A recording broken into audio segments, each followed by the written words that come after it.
찬양은 언제 들어도 가슴이 뭉클하고 감동이 됩니다. 여러분들 그렇죠? 네. 우리 예수님은 유머가 있으신 분일까요? 없으실까요? 잘 모르세요? 네. 유람선이 대서양을 지나다가 풍랑을 만나서 좌초하게 됐어요. 침몰을 합니다. 그래서 구조 헬기가 와서 사다리를 내리고 이제 사람들을 구하기 시작했습니다. 그런데 여자 1명에 남자 10명이 사다리에 매달렸어요. 그런데 기장이 보니까 이 헬기는 10명이 정원입니다. 한 사람이라도 더 타면 이 헬기가 그 무게를 이기지 못해가지고 추락할 수밖에 없는 것입니다. 그래서 기장이 급하게 소리를 치면서 부탁을 합니다. 제발 한 명만 놓으세요. 한 명만. 그렇지 않으면 우리가 다 죽습니다. 여러분들 그런 상황이라면 어떡하시겠어요? 여러분이 그 사다리에 매달려 있다면 놓으실 거예요? 표정을 보니까 놓으실 것 같지 않아요. 잘 모르겠어요. 모른다는 건 안 놓는다는 얘기예요. 그러면서 기장은 제발 한 명만, 자, 줄을 놓으실 분 손 들어보세요. 손 들겠어요? 안 들겠어요? 손 들면 놓치니까. 근데 아무도 손을 들지 않는 그 상황에 이때 그 단 한 명이었던 여자분이 이렇게 이야기를 합니다. 나는 평생을 남편을 위해 희생을 했고 자식들을 위해 희생을 했습니다. 그런데 이번 한 번 더 희생 못할 게 무엇이 있습니까? 제가 놓겠습니다. 어떻게 됐을까요? 예? 아멘이요. 역시 우리 크리스찬이에요. 그분이 제가 놓겠습니다. 남의 희생에 우리 아멘합니다. 어떻게 됐을까요? 그랬더니 남자들이 우르르 사다리에서 떨어지는 거예요. 왜 그랬을까요? 그 여자분의 감동적인 이야기를 듣고 박수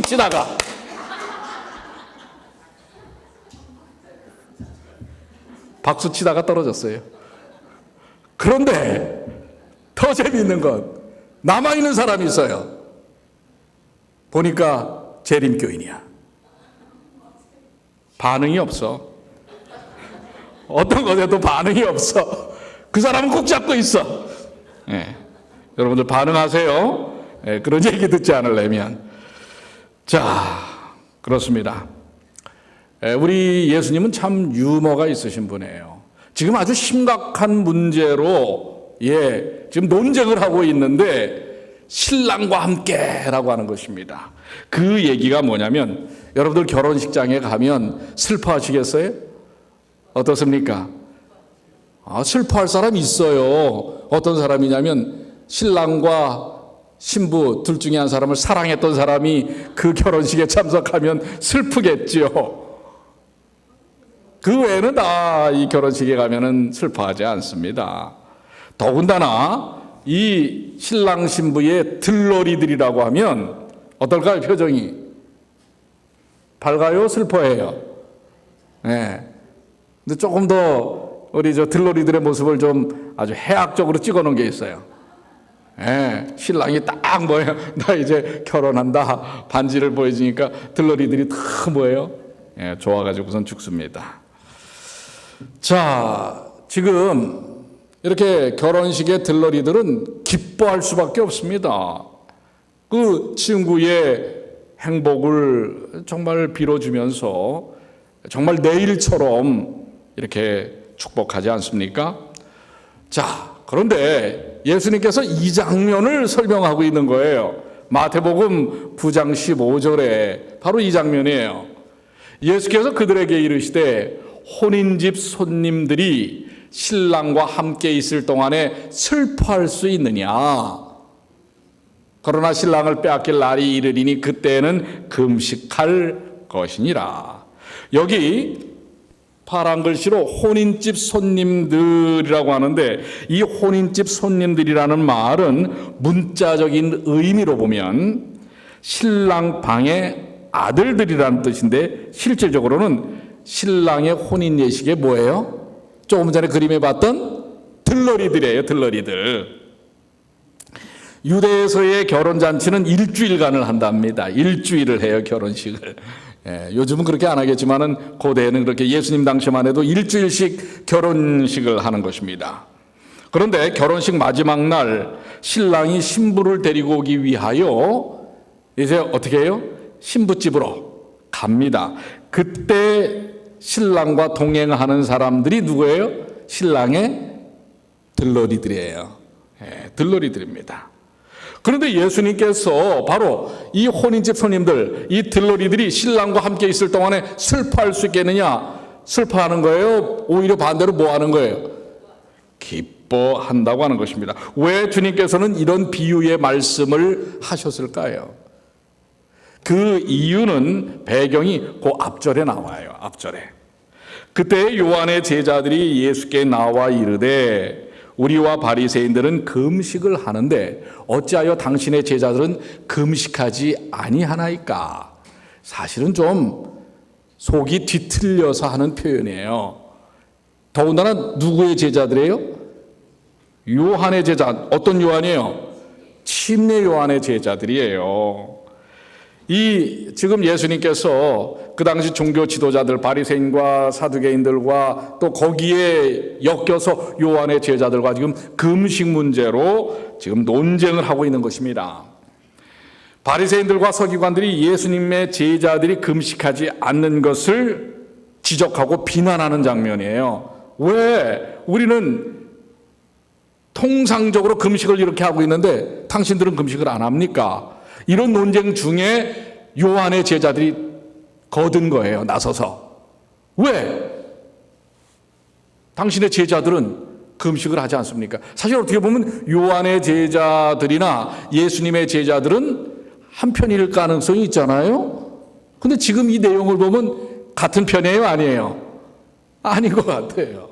근데 왜 이런 좀 이렇게 볼멘 소리를 요한의 제자들이 예수님을 향하여 하고 있는가? 이 당시 여러분들 마태복음 4장에 보면은 이미 침례 요한이 헤롯의 일로 헤롯의 죄를 지적을 했죠. 이 일로 어떻게 됐어요? 감옥에 갇혀 있는 상태예요. 그러니까 지금 요한의 제자들은 지금 누가 없는 거예요? 자기 선생 스승이 지금 감옥에 들어가 있는 거예요. 그런데 그렇지 않아도 지금 예수님이 금식 문제, 이 유대적인 전통인 금식 문제를 가지고 바리새인들과 지금 논쟁을 하고 있는 거예요. 그런데 어떻게 보면은 요한의 제자들도 심경이 똑같은 거예요. 예수님과 예수님의 제자들을 지금 비난하고 싶은 것입니다. 왜냐하면 자기 스승보다 예수님이 권위에 찬 메시지를 전하시지요. 또 이적을 행하시는 예수님께 질투심도 이 제자들이 느꼈을 가능성이 있어요. 예로부터 그렇잖아요. 선생 따라서 자기 선생이 최고이기를 바라는 그런 마음을 제자들이 갖고 있지 않습니까? 그리고 요한의 제자들도 바리새인들과 함께, 유대인들은 그 당시 특별히 바리새인들은 일주일에 월요일과 목요일 이틀을 정규적으로 금식을 했습니다. 이게 아주 전통적으로 그래야 그들 스스로가 선을 행한다는 것으로 생각하는 것입니다. 그 외에도 거국적인 금식일이 있죠. 속죄일이라든지 불임절 전날 예루살렘의 함락을 또 이렇게 나타내는 아비벌 9일이라든지 이런 그 금식일이 있었고, 그뿐만 아니라 이 바리새인들은 수시로 금식하는 것을 자랑거리로 여겼어요. 우리는 이렇게 경건하다. 이렇게 그 경건에 대한 표현을 금식으로 표현을 한 것입니다.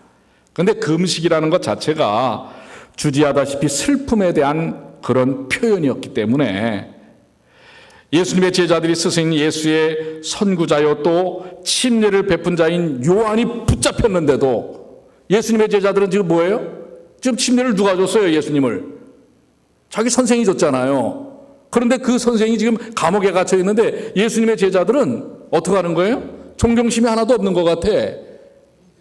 금식을 안 하고 있어요. 그 기간 중에도. 그러니까 거기에 섞여서 볼멘 소리를 지금 하고 있는 것입니다. 그래서 요한의 제자들은 예수님과 그의 제자들이 왜 금식을 하지 않는지에 대해서 대단히 궁금하게 여기기도 하고 아주 이상하게 생각을 하고 있는 그런 상황입니다. 이에 대하여 예수님께서 그런 상황을 세 가지의 비유로 답변을 하시는 거예요.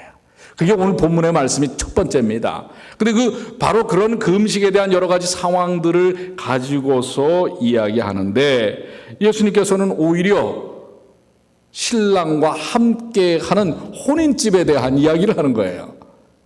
그러니까 상당히 심각할 수 있는 문제입니다. 왜냐하면 지금 유대의 전통을 지금 누가 거스리고 있는 거예요? 예수님과 예수님의 제자들이 거스리고 있는 거예요. 아주 심각한 문제입니다. 그런데 이 문제에 대한 답을 첫 번째 비유가 이 혼인잔치에서 들러리들이 신랑 옆에서 아주 흥겹게 지내는 일에 대하여 비유적으로 설명을 하고 있는 것입니다. 자, 이 비유에서 특별히 그 당시에도 이렇게 정규적인 금식일이 일주일에 2번씩 있었지만 혼인잔치가 이루어지는 집에서는 이 신랑과 그 신랑의 들러리들은 언제나 혼인잔치가 있으면 금식이 면제가 됩니다. 그러니까 그런 그 통상적인 예를 설명을 하시면서 즐거운 결혼 주간에 애통하는 금식은 어울리지 않다고 하는 것을 표현하시는 거예요.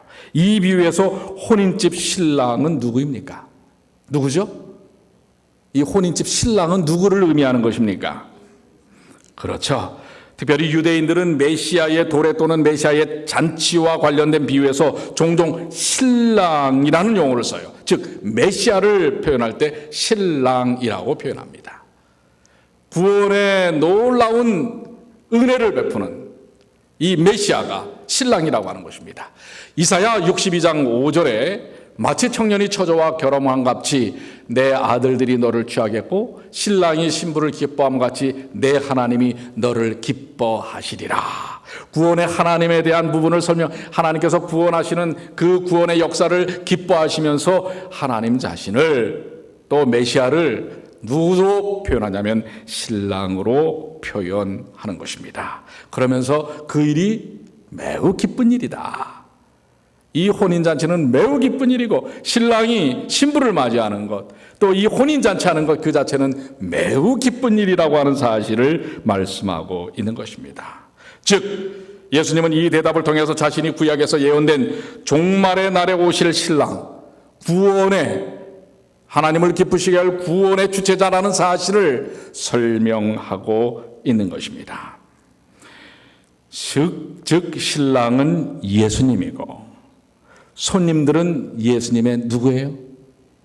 제자들입니다. 그러니까 예수님과 예수님의 제자들은 금식할 필요가 있어요, 없어요? 오히려 신랑과의 잔치, 신랑과 함께하는 동안은 뭐 해야 합니까? 뭘 해야죠? 슬퍼해야 돼요?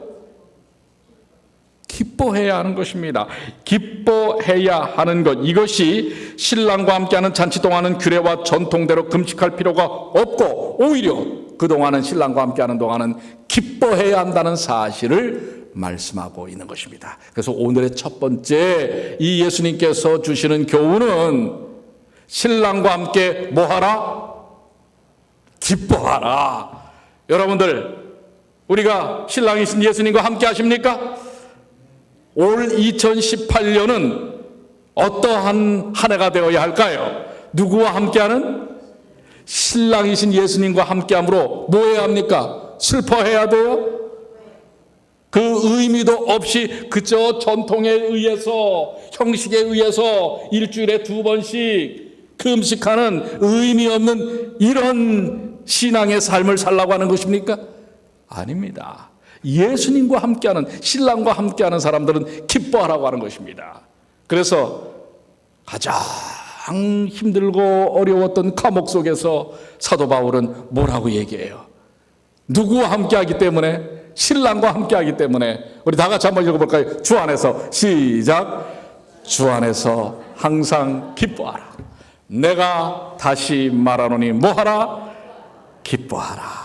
그런데 기뻐하는데 그 기뻐하는 이유에 대한 부분을 그 앞절에 보면은 조금 더 부연 설명을 하고 있습니다. 3절에 보면 또 참으로 나와 멍에를 같이 한 자. 아까 보니까 신랑 집에 손님이라고 그랬어요. 손님들이라고 그랬어요. 손님들이에요. 함께 신랑과 함께하는 자들인 것입니다. 즉 참으로 나와 멍에를 같이 한 자, 내게 구하노니 복음에 나와 함께 힘쓰던 저 부녀들을 돕고 또한 클레멘트와 그 위에 나의 동역자들을 도우라. 그 이름들이 생명책에 있느니라. 바로 믿음의 동역자들이 함께 있고 그들을 돕고 그들의 이름이 생명책에 있는 이 모든 것으로 인하여 하나님 메시아이신 신랑과 함께하는 우리들의 삶은 항상 기뻐할 수 있다는 사실을 이야기하고 있는 것입니다. 사랑하는 여러분, 올 한 해는 기쁨이 충만한 한 해가 되시길 바랍니다. 누구와 함께 하시기 때문에. 여러분들은 사다리 꼭 붙잡고 계실 거야. 반응이 없어. 누구와 함께 할 때? 예수님과 함께 할 때. 어떻다고요? 기뻐하라고 하는 것입니다. 여러분들 기쁨이 충만한 한 해가 되시길 바랍니다.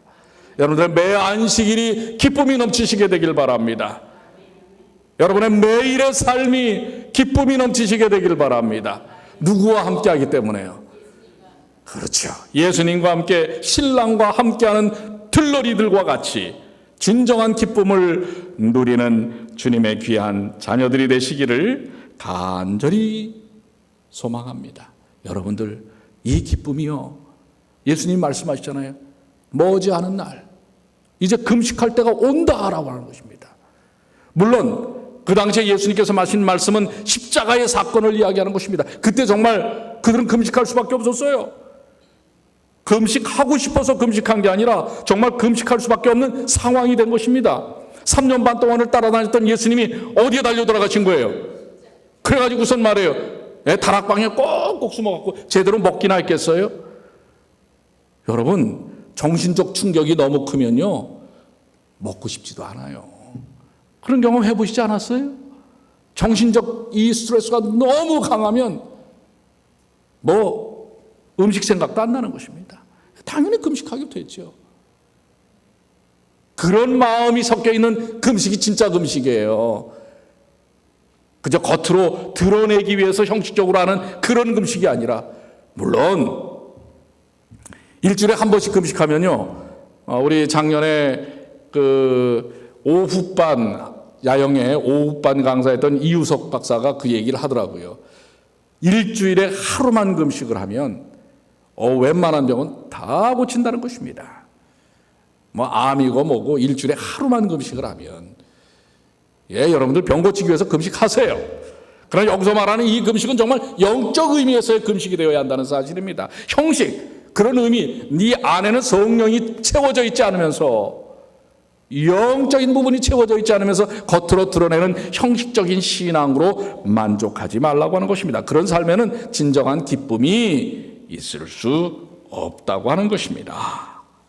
근데 결국은 정말 십자가의 사건이 일어나지요. 오늘 우리들의 삶 속에서도 마찬가지예요.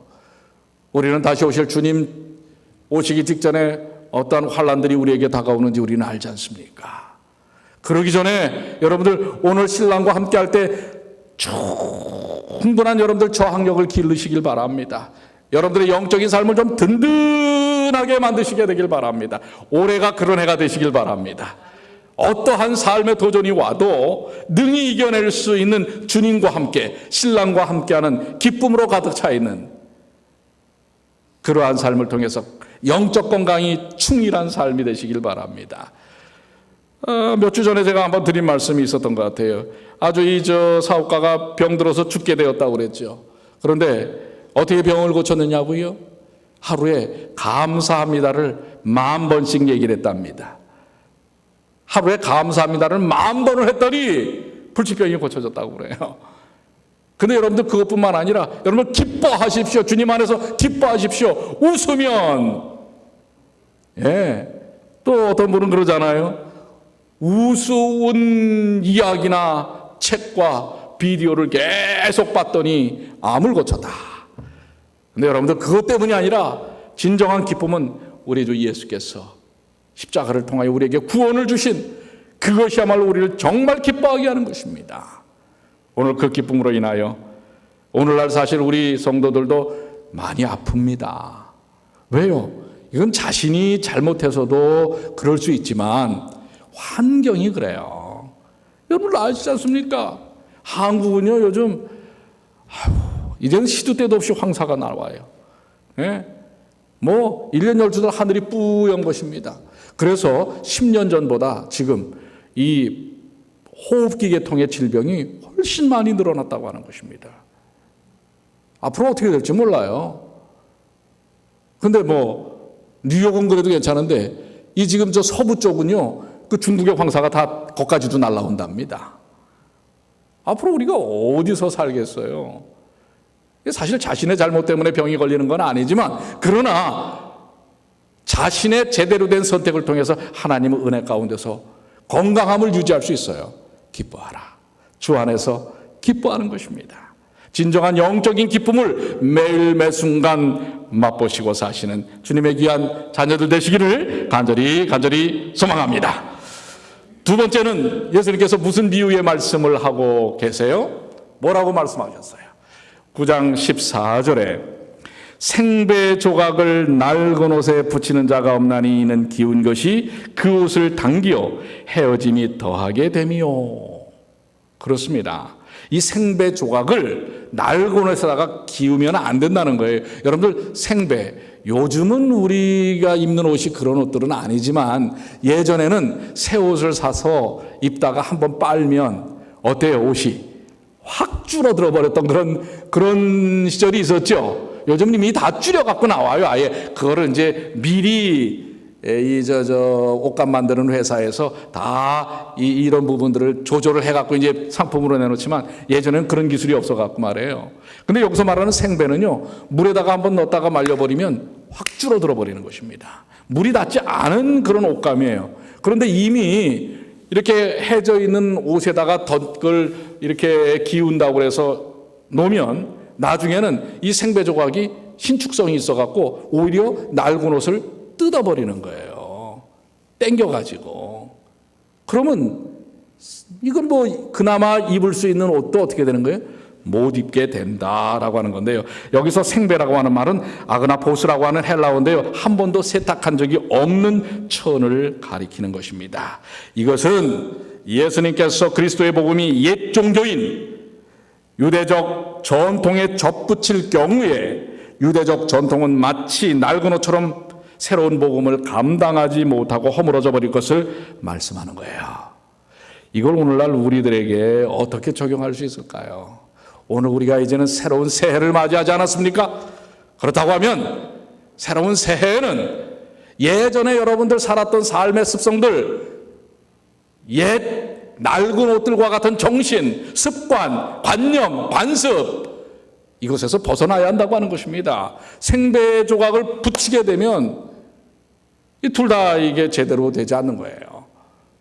그러니까 2018년 새해 우리를 이끄는 가치, 습관, 나의 삶의 틀이 내 것이 아닌 누구의 것으로 완전히 전면 개편을 하자고요. 하나님의 것으로 주님의 복음으로 바꿔야 하는 것입니다. 히브리서 4장 2절에 저희와 같이 우리도 복음 전함을 받은 자이나 그러나 그들은 그 들은 바 말씀이 저희에게 유익되지 못한 것은 듣는 자가 믿음을 화합치 아니함이라. 지금 뭐예요? 복음을 지금 받았어요. 안다 말이에요. 들었단 말이에요. 그런데 유익이 되지 못했다. 왜 그런가? 뭐 하지 못했다고요? 그 말씀을 믿지 않았다는 거예요. 삶을 통해서 적용시키지 않는 것입니다. 올해는 주님께서 주신 생명의 복음이 여러분의 우리 예전의 삶을 다 좀 지워버리시고 우리의 삶 속에서 그대로 적용될 수 있도록 믿음을 활용하시는 주님의 귀한 자녀들이 되시기를 간절히 축복합니다. 자, 이 상당히 이제 주회적인 설교를 하면은 여러분들이 조금 더 이제 잠이 좀 오실 만할 때가 돼요. 그래서 제가 우리 예수님의 유머에는 따라갈 수 없지만은 그 유머스러운, 제가 사실 요즘 유머를 좀 공부를 합니다. 공부해야 된다고 그러더라고요. 하는데 우리 천사들의 기도를 한번 좀 찾아봤어요. 자, 얘가 천사예요. 얘 이름은 뭐냐면요. 얘 이름은 로버트예요. 로버트가 이렇게 기도해요. 하나님, 제 이름은 로버트예요. 남동생이 갖고 싶어요. 엄마는 아빠에게 부탁하랬고 아빠는 하나님에게 부탁하래요. 하나님은 하실 수 있죠? 하나님 화이팅! 어린아이의 기도입니다. 자, 여러분들, 얘는 글렌입니다. 글렌은 이렇게 기도를 해요. 하나님, 만일 내가 하나님이라면요, 지금 하나님처럼 잘 해내지 못할 거예요. 하나님 화이팅! 우리 좀 어른들도 이런 기도를 좀 하시면 좋겠어요. 여러분들 기도를 어떻게 하세요? 자, 얘는 가입니다. 가이. 하나님, 눈이 너무 많이 와서 학교에 못 갔던 날 있잖아요. 기억하세요? 한 번만 더 그랬으면 좋겠어요. 아직도 이해 못하신 분들이 계세요. 지금 얘는 눈 한 번 더 와가지고 어디를 안 갔으면 좋은 거예요? 학교 안 가길 원하는 거예요. 크리스입니다. 하나님, 레모네이드를 팔고 26센트를 벌었어요. 이번 주에 조금 드릴게요. 이렇게 기도를 합니다. 얘는 사랑을 담아서 데레사입니다. 이름이 데레사예요. 사랑하는 하나님, 오른쪽 뺨을 맞으면 왼쪽 뺨을 대라는 건 알겠어요. 그런데 하나님은 동생이 눈을 찌르면 어떻게 하시겠어요? 여러분 어떻게 하시겠어요? 동생이 눈을 찔러요. 하나님은 어떻게 하실래요? 하는 거예요. 자, 아이들의 이런 순수한 기도를 여러분들 생각하시면서 올해 여러분들 순수한 마음을 좀 가지시게 되길 바랍니다. 자, 예수님은 세 번째 그 질문에 대한 답을 세 번째 비유로 말씀을 하십니다. 마태복음 9장 17절에 이 금식에 대한 문제를 이야기하시면서 새 포도주를 낡은 가죽 부대에 넣지 아니하나니 그렇게 하면 부대가 터져 포도주도 쏟아지고 부대도 버리게 됨이라. 새 포도주는 새 부대에 넣어야 둘이 다 보존되니라. 사실 이 말씀은 우리 두 번째 비유와 상당히 흡사합니다. 내용의 공통성, 동질성을 갖고 있다고 하는 것입니다. 여기서 가죽 부대라고 하는 것은 여러분들 예전에 그 용기가 오늘날 같이 특별히 유목민들은 독일을 만들어서 쓰는 것들이 쉽지 않았기 때문에 그 양이나 또 염소를 아주 통째로 잡아가지고 가죽을 홀라당 벗겨요. 그래가지고선 어떻게 해요? 이 이음새 부분을 다 꼬매고 그것을 이런 이게 팔인지 발인지 모르겠어요. 걔들은 이 네 개를 다 묶고 목으로 이제 주머니 이 주둥이를 만들어가지고 거기다가 음료를 저장을 하는 것입니다.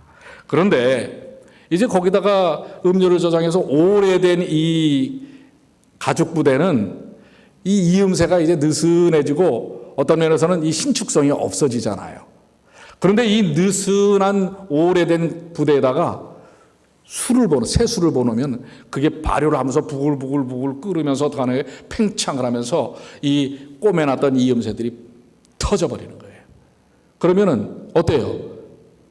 먹지도 못하고 사라져버리는 것입니다. 이 말은 예수께서는 지금 새로이 시작되고 있는 예수님의 가르침, 그분의 나라의 형식과 복음이 이 유대교가 가졌던 고전적인 전통적인 그런 것에 부합되지 않는다는 부분을 설명하면서 인간에 의해서 이 화석화된 이런 전통적 가치들을 어떻게 해요? 넘어서라고 하는 것입니다. 그래서 새로운 조직 속에 새로운 복음이 담겨져야 한다는 사실을 이야기합니다. 여기서 말하는 새로운 조직은 어떤 관점에서는 교회라고 이야기할 수 있습니다. 우리 교회, 어떤 면에서 새로운 한 해를, 새 주머니와 같은 한 해를 하나님께서 우리에게 마련하셨어요. 그렇다면 여기에는 뭘 담아야 해요? 새로운 마음과 새로운 가치와 새로운 영적 정신을 담아야 하는 것입니다. 반대로 새로운 영적 가치와 정신은 새롭게 우리가 담을 수 있는 부대를 마련해야 하는 것입니다. 오늘 여러분들의 인생, 여러분의 삶, 올 한 해 동안의 삶에 대한 가치들을 바로 그러한 개념으로 정리하시게 되길 바랍니다. 여기 새해의 의미라고 하는 한 글이 있습니다. 그 글을 좀 이렇게 한번 읽어드립니다. 닭이 울었다고 새벽이 온 것이 아닌 듯 1월 1일이 되었다고 새해가 된 것은 아닙니다. 뭐 1월 1일이나 12월 30일이나 뭐 별 의미 없이 지나갈 수도 있다는 얘기예요. 새해는 지난 해를 옛 것으로 규정하는 자에게, 그러한 사람들에게만 새해가 됩니다. 옛 것으로 규정한다는 것은 더 이상 옛 시간의 영향을 받지 않는다는 의미입니다. 즉 뒤의 것을 흘려보내고 새롭게 출발하는 자에게만 새해인 것입니다. 용서할 것은 용서하고 버릴 것은 버리고 끊을 것은 끊고 새로운 정신과 새로운 뜻으로 출발하는 자에게만 새해인 것입니다. 누구든지 나에게 고통을 주고 아픔이 된 이가 있다면 다 용서해야만 할 것입니다. 나 또한 알게 모르게 잘못한 일이 있다면 진심으로 용서를 빌어야 할 것입니다. 과거는 우리가 살아온 흔적이고 역사이기에 그것을 통해서 미래를 전망하기도 하지만 그것은 흐르는 물처럼 흘려보낼 때 새 것을 맞이할 수 있는 것입니다. 이제 더 이상 과거가 나를 지배하지 않도록 거기에 집착하지 않고 역사가 보여준 아름다운 선의 구상을 새로 주어지는 새의 화판에 그려야 하겠습니다. 아름다운 꿈의 미래를 함께 내다보며 상기된 얼굴로 서로 따뜻한 손 맞잡으며 우리 함께 행복으로 갈 수 있습니다. 이게 새해의 의미라고 하는 것입니다. 여러분들, 우리가 오늘 말씀을 통해서 예수님께서 하시는 말씀은 이제는 복음으로 주님께서 주시는 영적인 그 능력으로 가득 채우라고 하는 것입니다. 그런데 이것을 채우긴 채워도 왜 사용하지 못하는가? 우리가 그런 고민들이 있어요. 우리 자신을 생각하면서 예수를 믿고 안 변하는 경험들, 새 포도주의 맛도 보았어요. 복음도 들었어요. 성령도 맛보았어요. 은혜도 받았습니다. 그런데 왜 안 변하는가? 새 포도주를 낡은 가죽 부대에 담고 있기 때문에 그래요. 그러니까 이제 부대도 바꿔야 합니다. 혹시 혼인집에 와서 금식하고 슬퍼하는 사람이 우리가 아닌지 생각해 봐야 합니다. 여전히 신랑이 옆에 있는데 왜 슬퍼하고 있는가라는 것입니다. 생배 조각을 낡은 옷에 붙이려 하는 이런 노력을 지금 우리가 계속 해왔는지 생각해 봐야 합니다. 새 포도주를 낡은 가죽 부대에 넣고 다니는 사람이 내가 아닌가. 그래서 아깝게 그 모든 것이 다 터져버리는 그런 인생을 살아왔던 내가 아닌가 생각해 봐야 합니다. 여기 낡은 부대라는 것 아시잖아요. 옛 생활의 습관과 정신입니다. 예수님을 믿는다 하면서도 아직도 예전의 사고와 행동과 습관을 버리지 않는다면 아무리 새로운 것이 생배 조각이 그리고 신랑과 함께 있어도 기쁘지 않은 것입니다. 자, 우리 옛사람을 다 내려놓으시고 이제는 신랑과 함께 새로운 삶을 사시게 되길 바랍니다. 고린도후서 5장 17절 너무나 잘 아는 말씀이죠. 그런즉 우리 한번 다 같이 읽어보실까요? 외우시는 분도 있죠. 시작. 그런즉 누구든지 그리스도 안에 있으면 새로운 피조물이라. 이전 것은 지나갔으니 보라 새 것이 되었도다. 주님 안에서 우리가 새 것이 된 것을 믿습니까? 우리를 새 부대로 만들어 주실 것을 믿습니까? 이미 만들어 주셨어요. 이제 더 이상 내가 갖는 내 자아의 옛 습관에 얽매이지 않는 주님의 귀한 자녀들의 삶이 되시기를 간절히 소망합니다. 물론 좋은 전통은 잘 살려가야 합니다. 하지만 전통이라는 이름으로 지금까지 해온 관습과 고집에 얽매여 시대를 이끌어 나가지 못했다면 이제 우리 주님 안에서 다시금 주시는 말씀을 통해서 성령의 인도하심을 통해서 보라 새 것이 되었도다 고백하시는 주님의 귀한 자녀들이 되시기를 간절히 축복합니다. 2018년 신랑과 함께 예수님과 함께 새로운 변화를 경험하시는 주님의 귀한 자녀들 되시길 바랍니다. 기도하시겠습니다.